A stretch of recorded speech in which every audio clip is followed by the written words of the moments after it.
So we're finally in that last arc of this JoJo Part 4 greatness, and I have to say the time loop mechanic is really fun, and I think it's going to be a great way to go out on this part. Now, before it got revealed as a time loop, it was really getting weird with how Kira's son was literally predicting the future before everything started happening when Rohan was reading into his face. I was thinking they're going to go that route, but to see how this new ability for Kira works is pretty insane. It's honestly the ultimate defense. Now, obviously, Kira's still going to get beaten somehow.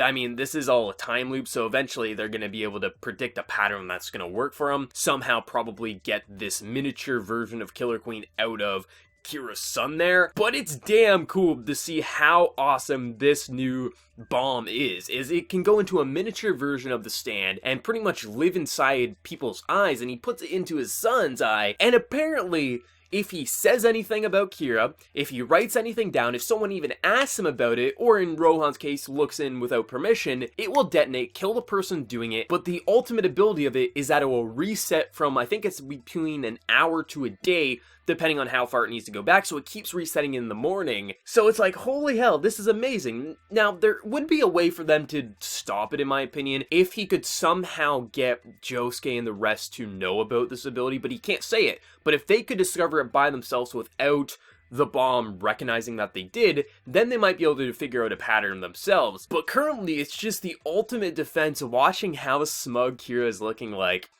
go ahead, go tell someone.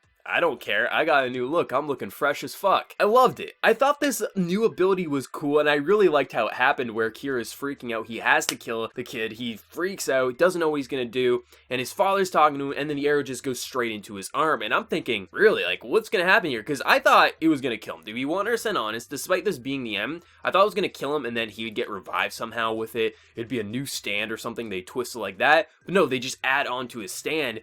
And I like it. I like this new stand a lot, and I think having it end on a time loop mechanic is gonna be fun. We're gonna see a lot of repeats, sure, and that could get repetitive depending on your nature on what you like about shows.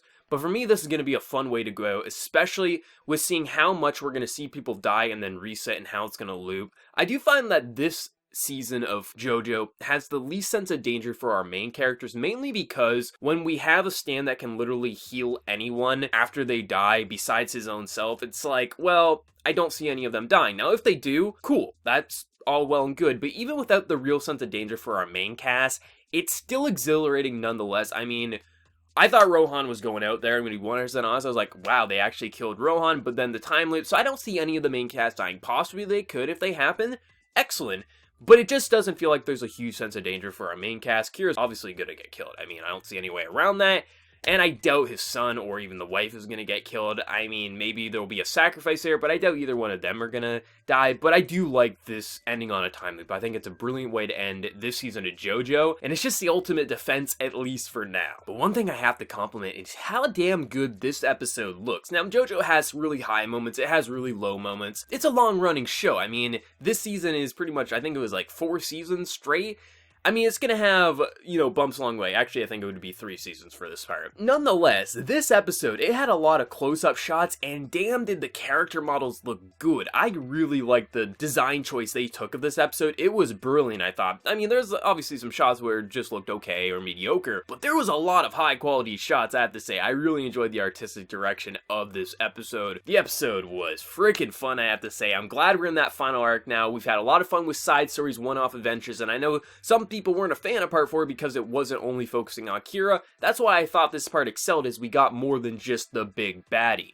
But now that we're in that final arc here, we have such a brilliant end mechanic. I think we're going to have a hell of a good end here, but I can't wait to see where it goes. For anime onlys, what did you think about this new stand? Are you really impressed with it? Are you really happy it's a time loop mechanic? And for manga readers, how are you enjoying the adaptation? So let me know your thoughts in the comment section below, and as always, hit that like button if you did enjoy the video. If you're new to the channel, also be sure to subscribe. So until next time, everyone, please take care and have a good one.